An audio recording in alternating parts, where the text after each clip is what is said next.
Have you ever thought, how have you reached where you are in your life currently? Of course, there is no one such reason for an answer.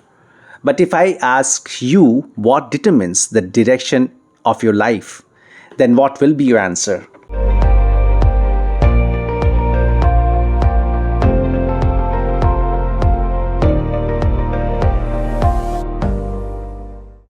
If anybody asks me, my answer will be intention. Intention decides how you are going to execute your actions in your life, and this will decide what direction your life will take. If you take examples from real life, you can conclude what I am saying is very true. So, let's talk about Hitler first.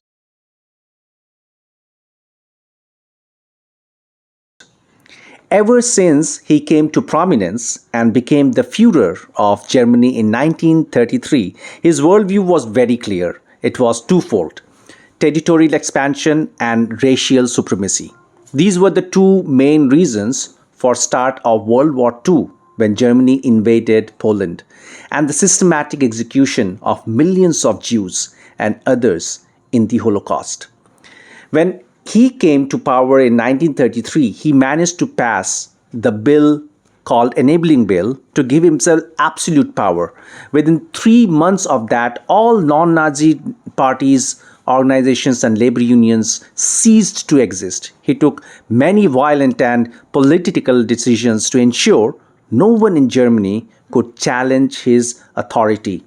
Throughout his life, he showed overindulgence with himself and very less or no respect to human life, which led to his ultimate downfall.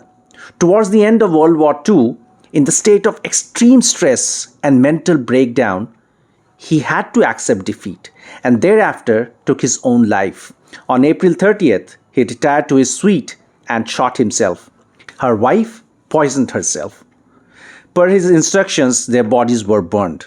Now, let's talk about Mahatma Gandhi ji on the other hand.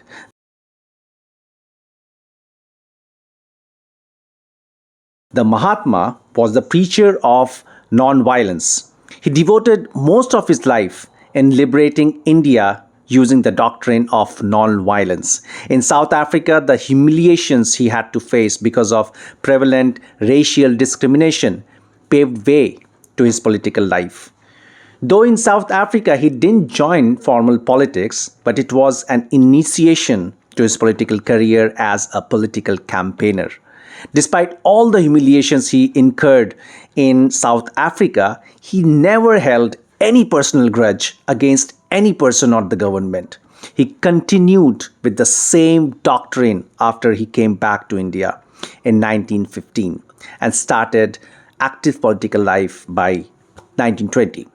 All through his life, he displayed the virtue of non-violence, empathy, and love for all people around. While Hitler, all his life, brewed hatred against other communities and countries, Gandhi was forgiving even for his enemies. Gandhi's life motto was "Paap se ghrina karo, papi se nahi," meaning hate the wrongdoings, not the wrongdoers.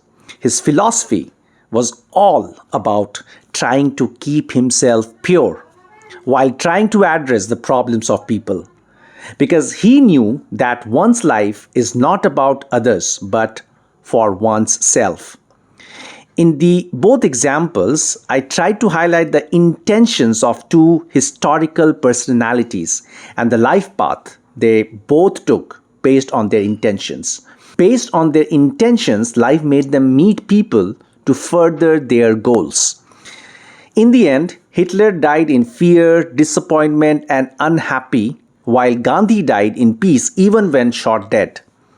Gandhi's last words were "Hey Ram," calling upon Hindu god Ram. It's said in Hindu customs that if you remember God in your last breaths, you attain moksha, ultimate liberation.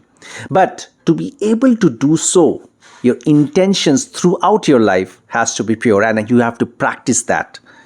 I would like to end this video with this beautiful writing by the British classical scholar Gilbert Murray, who prophetically wrote about Gandhi in the Hilbert Journal in 1918.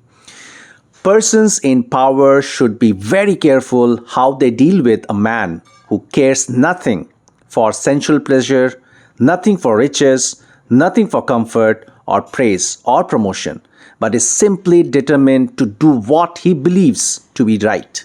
He is a dangerous and uncomfortable enemy because his body, which you can always conquer, gives you so little purchase upon his soul. So beware of your intentions and lead a life that you want. So, very quickly, I will give you a very relatable example for you to understand this. If you buy a car to show off, you will invariably attract envy of people, wherein someone will take some action in envy that may harm you.